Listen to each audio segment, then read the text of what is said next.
Assalamualaikum warahmatullahi wabarakatuh. Izin memperkenalkan diri, nama saya Cindy Putri Lestari dengan NPM 22411013 dari Prodi Manajemen 22A. Pada kesempatan kali ini saya akan menyampaikan sebuah materi dengan tema pengertian manajemen piutang. Pengertian manajemen piutang usaha terdiri dari dua kata yang memiliki arti, yaitu manajemen dan piutang. Manajemen adalah suatu proses perencanaan, pengarahan, dan pengawasan yang bertujuan untuk bisa mencapai suatu tujuan organisasi yang telah ditetapkan. Sedangkan piutang merupakan klaim pada pihak lain baik berupa uang, barang, ataupun jasa.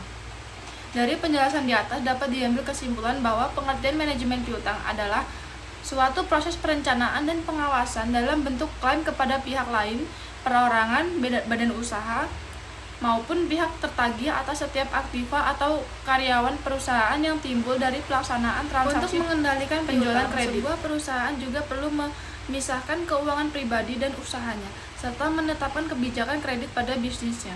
Namun, apa yang menyebabkan suatu perusahaan melakukan penjualan secara kredit? Alasannya karena melakukan penjualan secara kredit merupakan suatu cara untuk meningkatkan atau mencegah penurunan penjualan. Sebab apabila suatu penjualan pada usaha Anda semakin meningkat, maka laba suatu usaha juga akan meningkat. Namun, memiliki piutang juga dapat menimbulkan berbagai biaya bagi perusahaan. Maka dari itu, perusahaan juga sangat penting untuk melakukan analisis terhadap manajemen piutang usaha untuk meningkatkan kinerja keuangan usaha. Tujuan manajemen piutang. Pengelolaan atau manajemen piutang dilakukan agar perusahaan terhindar dari resiko-resiko yang berasal dari pemasukan kredit seperti yang pertama, seluruh piutang tidak tertagih. Risiko yang terjadi apabila jumlah piutang tidak dapat tertagih sama sekali, misalnya kurang pengawasan, salah memilih pelanggan, dan potensi lainnya seperti adanya kondisi negara yang tidak stabil. Yang kedua, piutang yang tidak dibayarkan sebagai piutang. Hal ini akan berpengaruh langsung pada pencatatan keuangan yang berakibat mengurangi laba perusahaan. Yang ketiga, pelunasan piutang lewat jatuh tempo. Hal ini mampu menimbulkan beban tambahan pada perusahaan yang jika dilakukan berulang maka bisa merugikan perusahaan. Yang keempat, perputaran piutang yang rendah pada modal dapat mengakibatkan modal yang tertanam dalam piutang semakin besar dan berakhir pada tidak produktifnya modal kerja. Yang kelima, adanya kecurangan seperti kegagalan penagihan piutang karena pelanggan yang tidak bertanggung jawab atau pencurian kas. Yang keenam, kesalahan teknis baik dalam hal penagihan maupun pemasukan data. Yang ketujuh, data pelacakan piutang hilang atau rusak. Yang kedelapan, kinerja sumber daya manusia penagih piutang yang buruk. Kebijakan manajemen piutang. Seperti yang telah dibahas sebelumnya, manajemen piutang mampu mengontrol siklus piutang mulai dari terjadinya piutang hingga penagihan sehingga tidak mengganggu aliran kas perusahaan. Ada beberapa langkah yang bisa dilakukan dalam penerapan manajemen piutang, yaitu sebagai berikut. Analisis standar kredit. Standar kredit merupakan kualitas minimal yang digunakan untuk menilai apakah peminjam layak untuk diberikan kredit atau pinjaman. Dengan menentukan standar kredit, perusahaan bisa menentukan besaran pemberian kredit serta jangka waktu yang tidak diberikan untuk melakukan pelunasan. Ada beberapa versi kriteria dalam menganalisis standar kredit, yaitu 5C, 5P, dan 3R. Adapun analisis standar kredit 5C sebagai berikut. Yang pertama, karakteristik. Perilaku pemohon pinjaman yang meliputi kejujuran, keterbukaan, pengalaman dalam meminjam, dan perilaku umum lainnya. Yang kedua, capability. Kemampuan pemohon pinjaman dalam mengelola usahanya. Yang ketiga, kapital. Utang yang diberikan bukan satu-satunya sumber daya, namun pemohon juga harus memiliki modal. Yang keempat, kolateral. Pemohon harus bisa memberikan jaminan pinjamannya. Dan yang kelima, condition. Keadaan yang terjadi ketika adanya transaksi atau pemohon piutang baik secara makro maupun mikro. Sedangkan analisis 5P meliputi yang pertama, party, pengelompokan calon pemohon pinjaman. Yang kedua, purpose, Tujuan pemohon pinjaman, apa yang akan dilakukan dan digunakan dari dana pinjaman tersebut. Yang ketiga, prospek, memprediksi aktivitas hasil dari pinjaman yang diberikan. Yang keempat, protection, adanya perlindungan atau jaminan atas aset atau uang yang dipinjamkan. Dan yang kelima, payment, menganalisis apakah kredit yang dipinjamkan mampu dikembalikan atau tidak.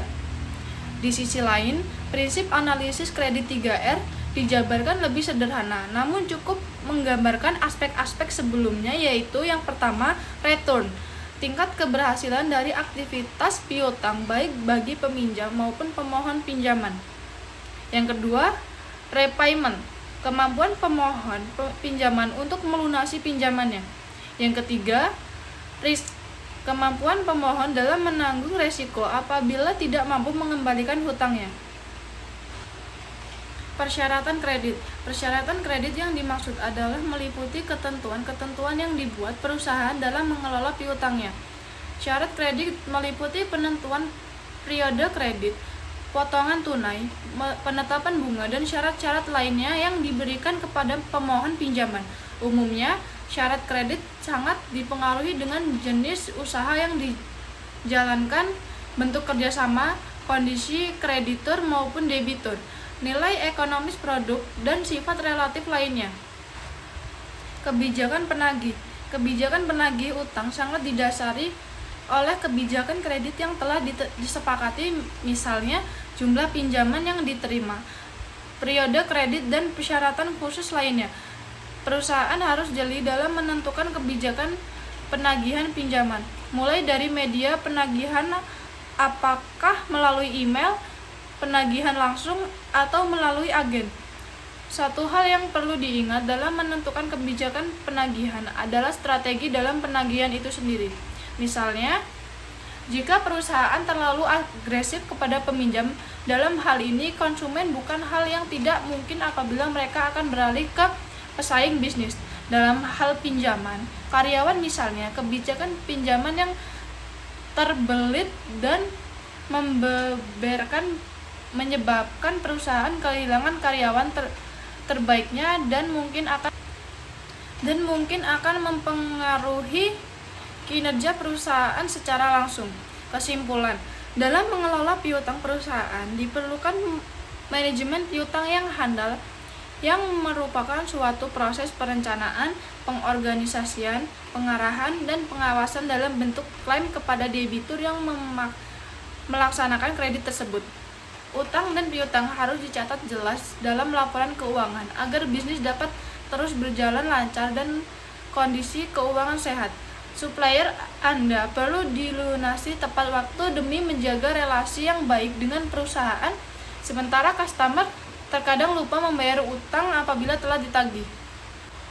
Software akuntansi Mastercard membuat Anda untuk menagih customer Anda secara tepat waktu. Mastercard menyediakan reminder untuk piutang jatuh tempo setiap harinya untuk penagihan tepat waktu dan meningkatkan kesehatan cash flow perusahaan. Dengan fitur report counter di Mastercard, Anda bisa mencatat dan membuat laporan keuangan yang meliputi laba, rugi, neraca, penjualan, dan lain-lain.